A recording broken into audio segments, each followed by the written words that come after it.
वैष्णो देवी का दिव्य शक्तिपीठ इतना प्रसिद्ध है और उसकी मान्यता इतनी ज्यादा है कि लाखों लोग 14 किलोमीटर की मुश्किल चढ़ाई करके उनके दर्शन करने जाते हैं। लेकिन इतनी मान्यता होने के बावजूद हिंदू धर्म के किस्से, वेद और पुराण में उनका जिक्र नहीं मिलता। तो ऐसे में मन में सवाल आता है कि उनकी इतनी महिमा कैसे फैली और उनका अस्तित्व कहां से शुरू हुआ। तो चलिए जानते हैं। वैष्णो देवी की प्राकट्य की कथा भागवत में आती है। इस देवी की कथा दुर्गा सप्तशती में भी है, लेकिन वेदों और पुराणों में इनके नाम का सीधा जिक्र नहीं है। कहते हैं कि अधिकतर पुराण हजारों साल पहले लिखे गए हैं, परंतु वैष्णो देवी का ज्ञात इतिहास लगभग 500 से 1000 वर्ष पुराना है। शायद इसीलिए इनका वर्णन पुराणों या वेदों में नहीं मिलता। वैष्णो देवी को त्रिकुटा और वैष्णवी के नाम से भी जाना जाता है। वैष्णो देवी के जन्म की कहानी भगवान विष्णु के वंश से जुड़ी है और इन्हें महाकाली, महालक्ष्मी और महासरस्वती का अवतार माना जाता है। मान्यता है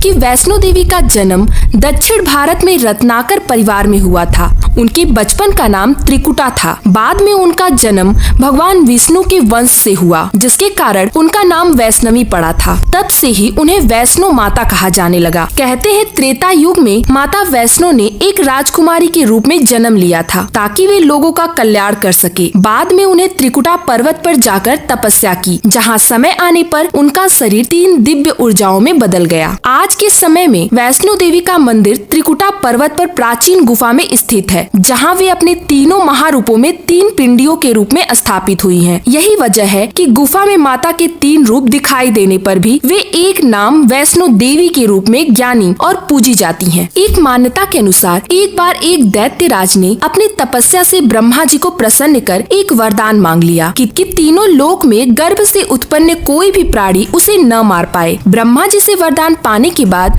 वह दैत्यराज सभी ऋषि, मुनियों, देवताओं और मनुष्यों को परेशान करने लगा। सभी देवतागण पहले ब्रह्मा जी के पास और फिर शिव जी के पास गए मदद मांगने। शिव जी ने कहा कि ब्रह्मदेव के वरदान के कारण मैं आपकी सहायता नहीं कर सकता, इसीलिए आप लोग विष्णु जी के पास जाइए। भगवान विष्णु ने माता लक्ष्मी और पार्वती और सरस्वती को अपनी शक्ति से एक स्त्री का निर्माण करने के लिए कहा।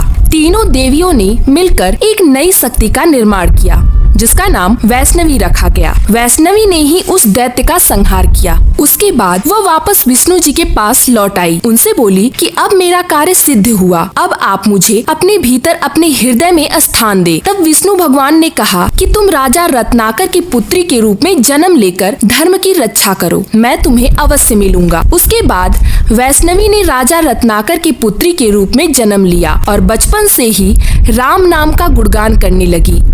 थोड़ी सयानी होने पर यह त्रिकुट पर्वत पर जाकर राम भगवान की प्रतीक्षा करने लगी। जब सीता माता की खोज करते हुए भगवान राम वैष्णवी से मिले तो वैष्णवी ने कहा कि अब मुझे अपने साथ ले चलिए। तब श्री राम ने कहा कि मैं अभी सीता की खोज में जा रहा हूँ, मेरा विवाह हो चुका है और इस जन्म में मैं अब तुमसे विवाह नहीं कर सकता, इसीलिए अब त्रिकुट पर्वत पर मेरा इंतजार करो। मैं कलयुग के अंत में कल्कि अवतार लेकर तुमसे मिलूंगा और विवाह करूंगा। उस समय मेरी 2 पत्नी होंगी, एक महालक्ष्मी और दूसरी आप। कहते हैं तब से माता वैष्णवी भगवान कल्कि की प्रतीक्षा में त्रिकुट पर्वत पर वैष्णवी के रूप में तपस्या कर रही हैं। वैष्णवी जी को मानने वाले चैनल को सब्सक्राइब करके कमेंट में जय वैष्णो देवी जरूर लिखें।